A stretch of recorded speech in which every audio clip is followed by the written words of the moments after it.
Next, we have demolition of buildings in adjacent Clague property. Dr. Swift. Thank you, President Johnson and trustees.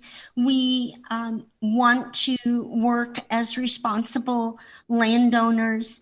And as you are aware, trustees, the property adjacent to Clague has 3 structures on it that are in need of demolition.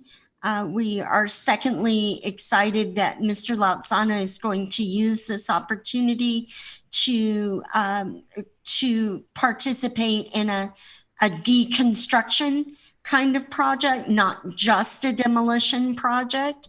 And so Mr. Lautzana can give us the overview of that. And I appreciate the opportunity to bring this forward. It has been unfinished business on the Clague property, and we're glad to get it taken care of if the board is supportive. Mr. Lautzana. Yep. So I'll begin by just providing a sort of an overview of the difference between demolition and deconstruction.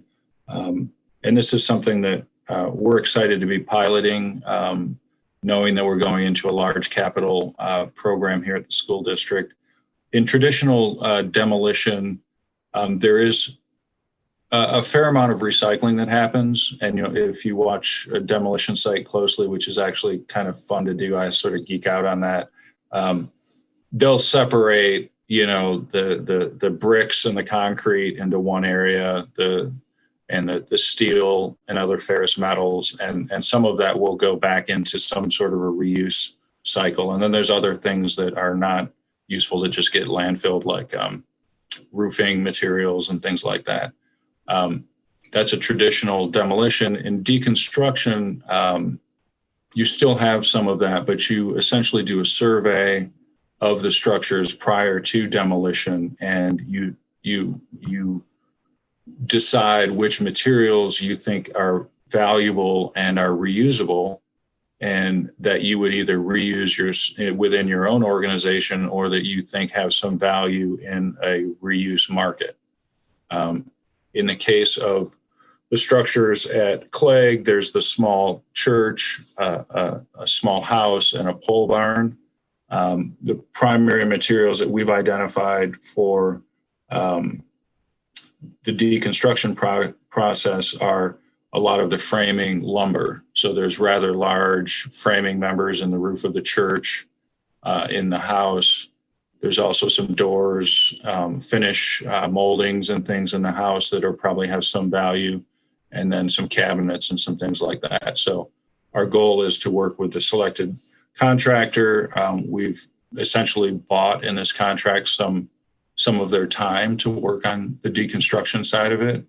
This will be pretty new for anybody in this region to really get involved in trying to do this kind of work. I know it's been piloted a little bit in Detroit by some nonprofits, but there is not really a strong market or knowledge set in the contractor base in this area currently for this kind of work.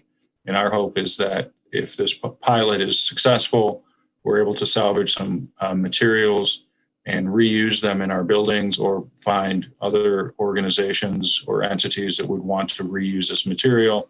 We can lessen the amount of our construction that ends up going into landfills. So we issued a request for proposals. We did not get 9 this time. I appreciate Trustee Lazarus noting the 8 or 9 bids on the solar, which was like a record for us, which I think is great. We did receive 4 bids for this work.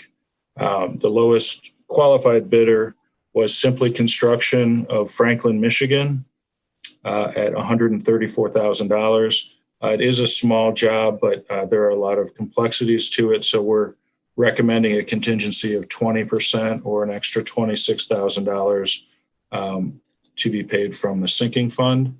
And I'm happy to answer any questions. Thank you very much.